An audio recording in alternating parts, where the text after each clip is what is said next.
Welcome back to the Broadman Word, and we are finally at the point where Joseph reveals himself to his brothers. It's been a little bit of a journey to get there, not just for us, but for his brothers too, right? So, with that being said, turn with me to Genesis chapter 45.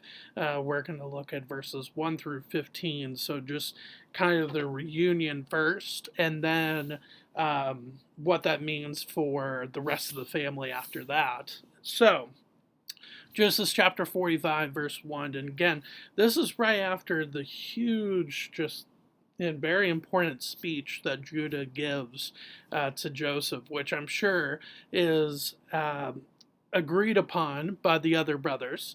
But Judah really just makes it known how deeply sorry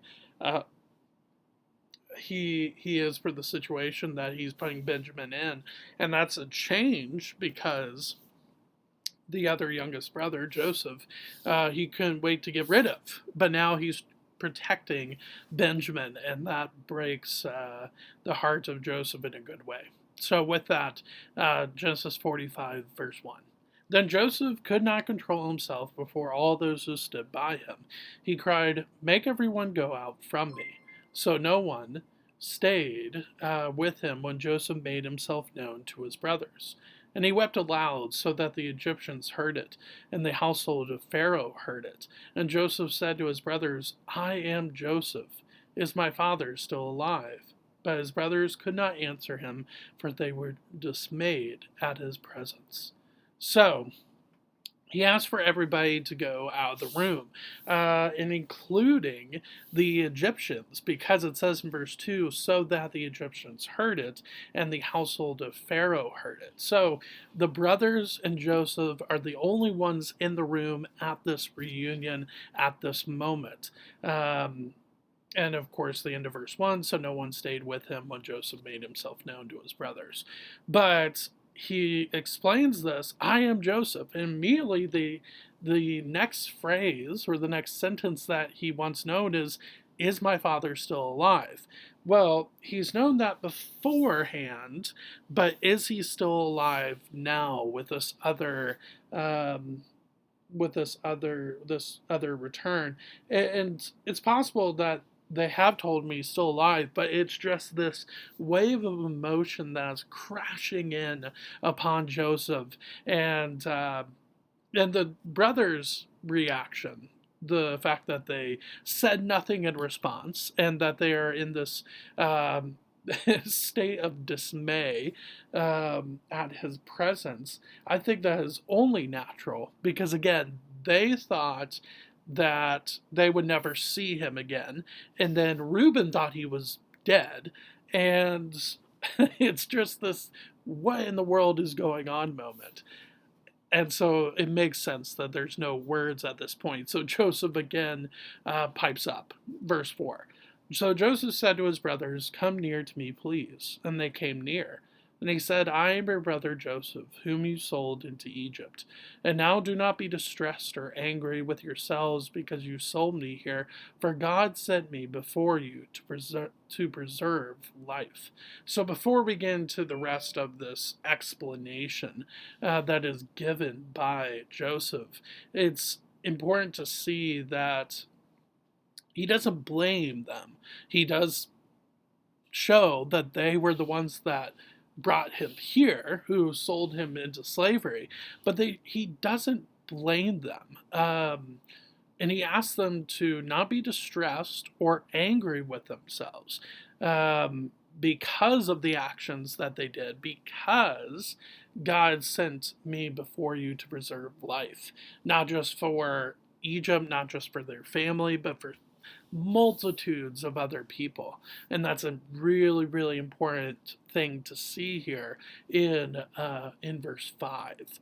And then that makes the rest of what Joseph is about to say that much more important. So this is a very big speech that Joseph gives that is focused on forgiveness, but it's also focused on clarity that the Lord wanted Joseph to be where he's at right now. And I think that clarity is not just important for the brothers, but for Joseph as well. Joseph has known this up to this point, but at this point, he's really bought into the fact that, look, I know this is not how I wanted this to play out in my life, but is is so important that I'm here now, and that is such a blessing that I'm here now as well. So, verse 6. For the famine has been in the land these 2 years, and there are yet 5 years in which there will be neither plowing nor harvest. And God sent me before you to preserve for you a remnant on earth, and to keep alive for you many survivors. So it was not you who sent me here, but God. He has made me a father to Pharaoh, and lord of all his house, and ruler over all the land of Egypt. So we get a time frame a little bit here. So it's been 2 years into the seven. That is the time of famine after the 7 years of abundance. Um, and so, if you think about it, I mean, it could be so you have the 7 years of abundance, the 2 years of famine, so that's 9 years. And then you have the time where he was in jail for 2 years. And so that is 11 years. And then you have the time that he was with Potiphar, which we're not entirely sure, but it's over 11 years. It's been over 11 years since the brothers have seen Joseph. Um, and how much later than 11, not entirely sure, but it's later than 11 years. It's more than 11 years. And so this is just, again, this, what a moment this is. But again, Joseph wants to make clear that God is the one that brought Joseph to Egypt in the way that he has. And it's not just that it was being brought to Egypt, but that he has found a place of authority to the point where he could preserve life. He says in verse 8 that he's been made a father to Pharaoh and lord of all his house and ruler over all the land of Egypt. Now, again, we understand that Pharaoh is the main authority. So, what does it mean to be a father to him? It means to be an advisor, somebody that encourages him, supports him, but also gives him wisdom. So, it's important to see that. Joseph is not just a lieutenant, but he is seen as a very important advisor to Pharaoh. But then he wants to get back to his father as well. Verse 9: hurry and go up to my father and say to him, thus says your son Joseph, God has made me lord of all Egypt. Come down to me and do not tarry. You shall dwell in the land of Goshen, and you shall be near me, you and your children and your children's children, and your flocks, your herds, and all that you have. There I will provide for you. For there are yet 5 years of famine to come, so that you and your household and all that you have do not come to poverty. So he makes this gesture to his father. And can you imagine the moment when the brothers go and tell Jacob, thus says your son Joseph, God has made me Lord of all Egypt. And then everything after that. I mean, can you imagine that moment where they say, thus says your son Joseph? Well, wait a minute. I thought all this time that Joseph is dead, and you're telling me not only is he alive, but he is a high-ranking official in Egypt, where there's the only way of thriving right now is from Egypt, and so what a shock that must have been, right? Um, but then he turns back to the brothers as well. It's not just about his longing to be with his father. Verse 12. And now your eyes see, and the eyes of my brother Benjamin see, that it is my mouth that speaks to you. You must tell my father of all my honor in Egypt, and of all that you have seen. Hurry and bring my father down here. So I think the word about the mouth, I think, most likely what that means is he probably has switched all of a sudden from speaking Egyptian to speaking Hebrew. That's my guess. I'm not entirely sure, but when it says when it says here in verse 12 that it is my mouth that speaks to you, it's probably mentioning the fact that he doesn't need an interpreter. And that would make the brothers think, well, what Egyptian would know Hebrew in a fluent way to the point where they don't need an interpreter? Maybe it is Joseph. That I think that's kind of what's being looked at there in verse 12 is the fact that he has switched from speaking Egyptian to speaking Hebrew. This whole thing from verses 4 through up to 13 here has been all in Hebrew. That's my guess. But then he follows it up with action. Verse 14. Then he, Joseph, fell upon his brother Benjamin's neck and wept, and Benjamin wept upon his neck. And Joseph kissed all his brothers and wept upon them. After that, his brothers talked with him.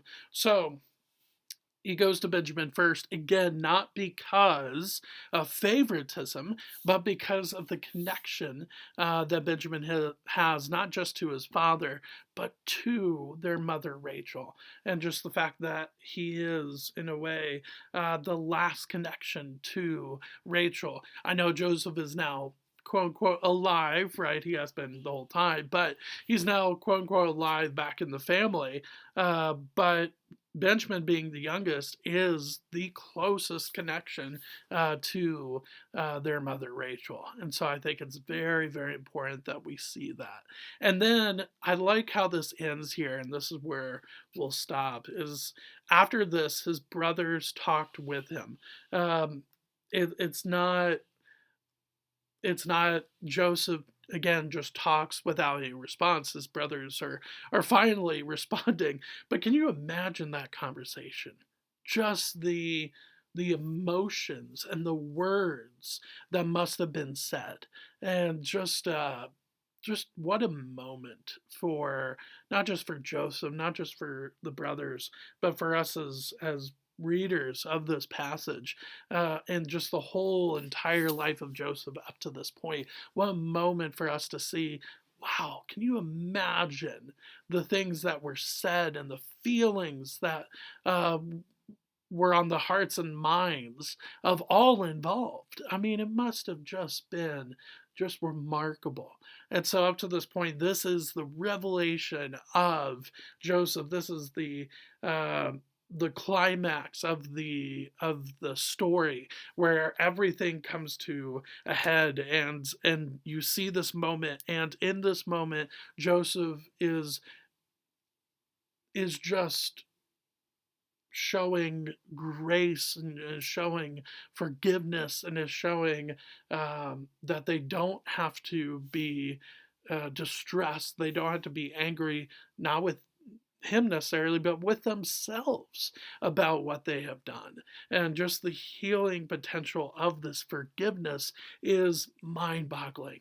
And the fact is that you and I, yes, we may not have the same story and the same life story and life events that Joseph has had, but we can have the same effect on those that have wronged us. And I think that's an incredible just lesson to learn as followers of Jesus from the life of Joseph. So again, we still have some left to do. It's not like the life of Joseph is over right here and now. We still have some left to look at.